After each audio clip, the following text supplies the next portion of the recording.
Okay, let's unpack this. Let's do it. We are diving into something I think is, well, truly fundamental for anyone who manages people or resources or really any kind of budget. Mm. It's this idea of transforming leadership from a mindset of, control and ownership Right. to one of care and stewardship.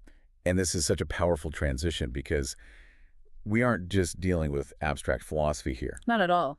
The sources we're looking at, they provide a complete systematic blueprint.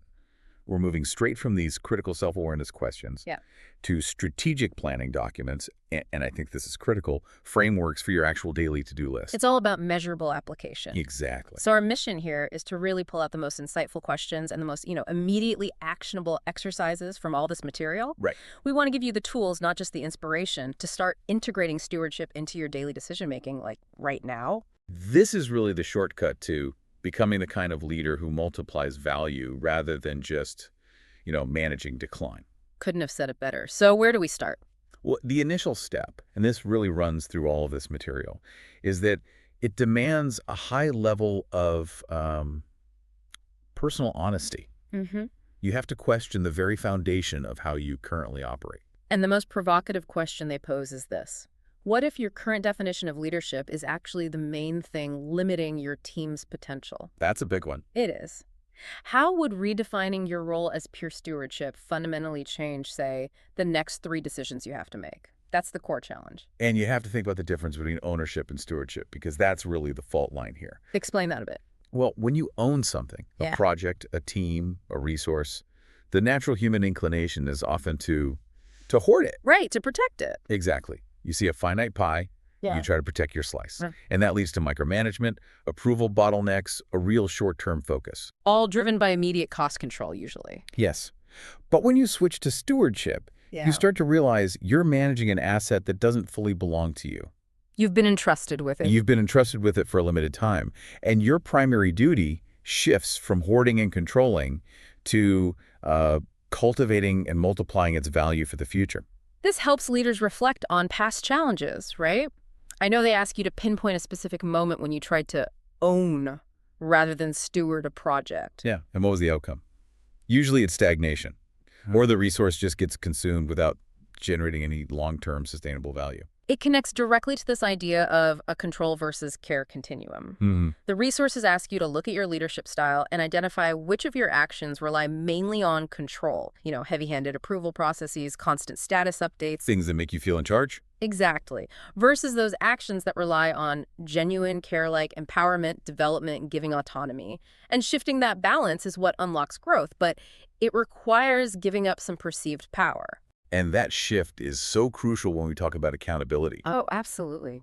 Most organizations use accountability as a way to enforce compliance, or, let's be honest, to punish failure. That's the duffel. Stewardship flips this entirely. It asks, are you using accountability to guide improvement? If a failure happens, is your system designed to extract the learning and develop the person, or just to assign blame? It turns accountability into a developmental tool. Precisely. And that makes the ethical check they propose so necessary. They suggest a transparency test. I love this one. If your decisions as a leader were completely transparent to every member of your team and all your stakeholders, what would that reveal about your commitment to stewardship? Especially when you face that classic dilemma. Right. Weighing those ethical long-term responsibilities against some tempting short-term financial gain. It forces you to look at every decision through the lens of legacy, and that includes tangible things like time and money. Yes.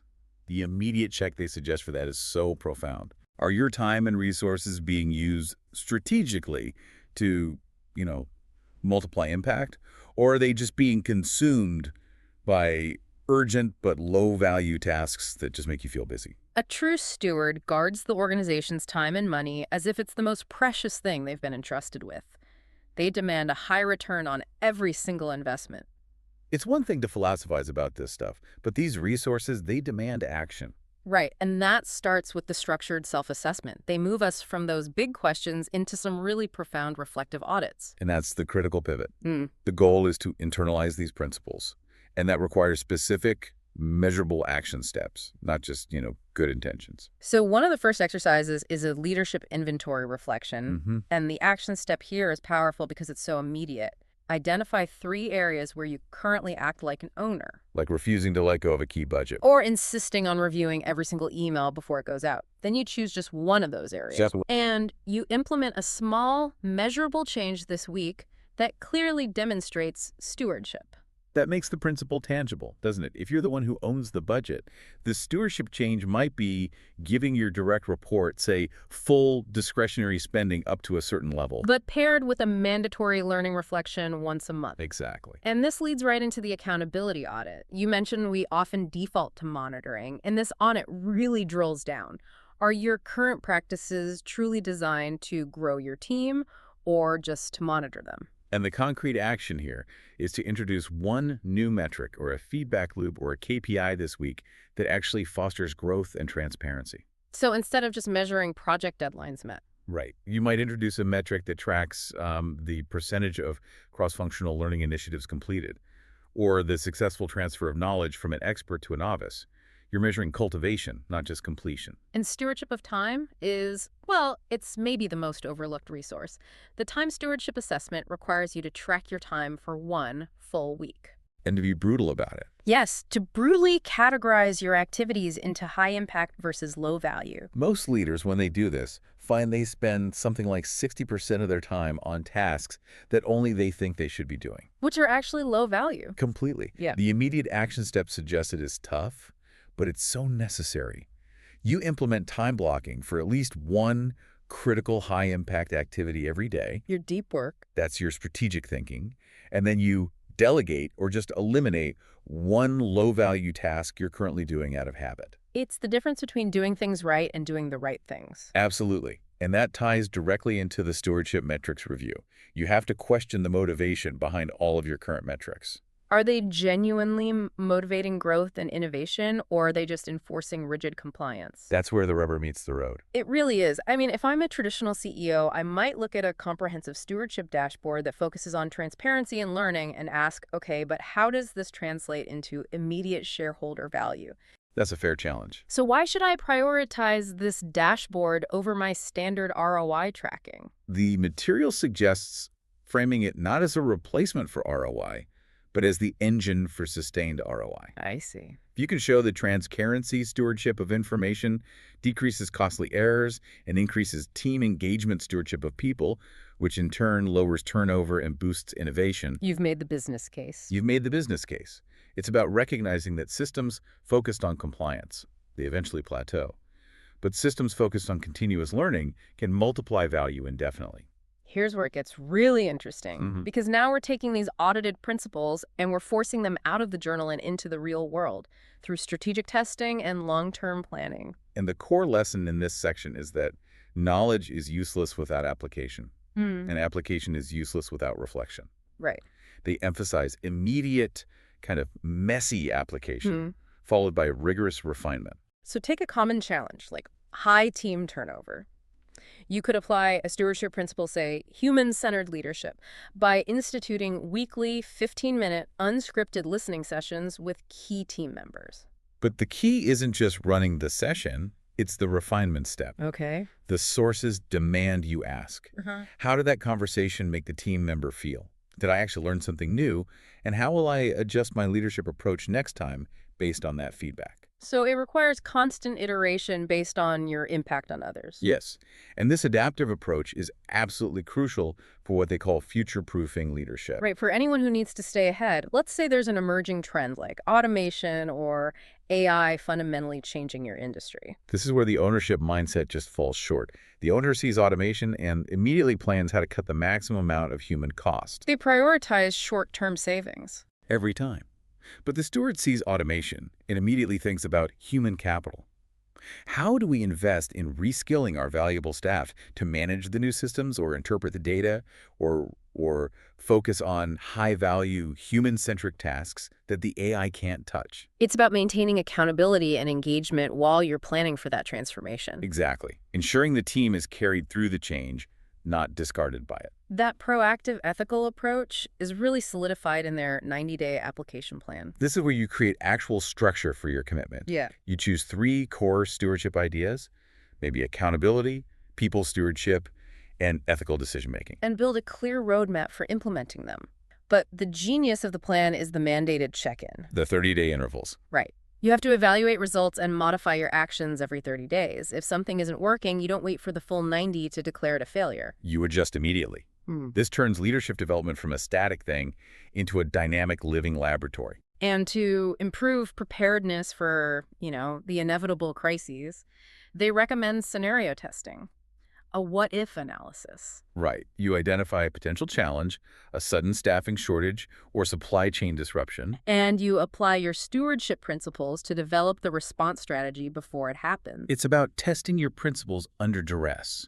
For example, testing your delegation strategies in a simulated staffing shortage. That refinement step ensures that when a crisis hits, your immediate reaction isn't panic and control. It's a response rooted in the tested principles of trust and delegation and care for the remaining team. It practices resilience and clarity before the pressure is even on.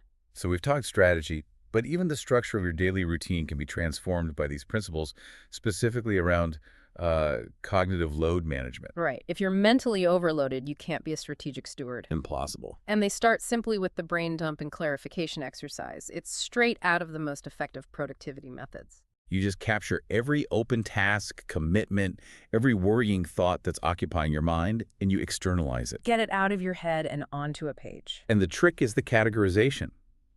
Putting those items into next actions, waiting for, and future projects. The stated outcome is powerful. This process clears mental space. It protects that critical mental bandwidth you need for high-leverage decisions. And once it's clarified, we move to organizing and prioritizing, which they call the high-leverage focus. Using contextual sorting, grouping all your calls, all your meetings, all your emails, you then ruthlessly prioritize to identify those high-leverage actions that produce exponential results. A high-leverage action is that one task that, when you do it, either eliminates 5 future tasks or it unlocks 5 times the potential. So it's not just answering an email. No, it's spending an hour designing a simple template or process that eliminates the need to answer 50 similar emails a month. The steward prioritizes multiplication over just consuming tasks. Now here is the surprising and, I think, deeply valuable tool for anyone listening: the energy audit. This is an advanced form of reflection. It's fascinating. You list the top 10 recurring thoughts, anxiety loops, or internal commitments that you revisit every single day. That internal mental chatter that just consumes silent energy. Did I remember to confirm that contract? I really should fire that person. I need to fix that presentation. All of that consumes significant processing power. The goal is to capture, clarify, and organize these internal loops, just like external tasks. By naming them, scheduling them, or neutralizing them, you free up mental bandwidth and radically reduce your cognitive overload. You protect your core resource, your focus. It shifts stewardship from only managing external resources to managing your most critical internal one: attention. And to protect that newly freed focus, they introduce the priority filter, which is basically a commitment evaluation system. Before you accept any new task or request or commitment, the steward has to apply this filter by asking 3 very specific questions. Okay, what are they? First, does this align with my core mission and the long-term vision of what I'm stewarding? Makes sense. Second, what's the cost of delay? That is, if I don't do this now, what really happens? This prevents rushing into things that feel urgent but aren't actually important. And the third? The third question provides the ultimate leverage. Could this be simplified, delegated, or deferred? That filter is designed to prevent the overcommitment that derails even the best intentions, isn't it? It protects those critical resources of time and focused attention that a steward has to preserve. And finally, they advise that you have to treat this entire to-do system as a continuous iteration, a living lab. Right. Don't assume the system you built today is perfect for next quarter. You have to experiment with prioritization and task sequencing, ensuring your framework stays resilient and adaptable. Wow. We have covered an enormous amount of ground today. We really have, moving from a deep philosophical inquiry into what leadership truly means. All the way to a detailed blueprint for how you can audit your practices, test new principles, and even restructure your daily thoughts. With stewardship as that foundational filter. And the source material consistently reinforces one message. Stewardship isn't a fixed state. No, it requires ongoing reflection, critical self-assessment, and adaptation. The true value you get isn't just in making a few better decisions today, but in actively building and iterating on systems for continuous, sustainable growth. Systems that empower people and multiply resources over the long term. It challenges the very definition of success, really. If you only focus on control, you might achieve stability. But if you focus on stewardship, you can achieve multiplication. So let's leave you with the ultimate legacy question that runs through all of these resources.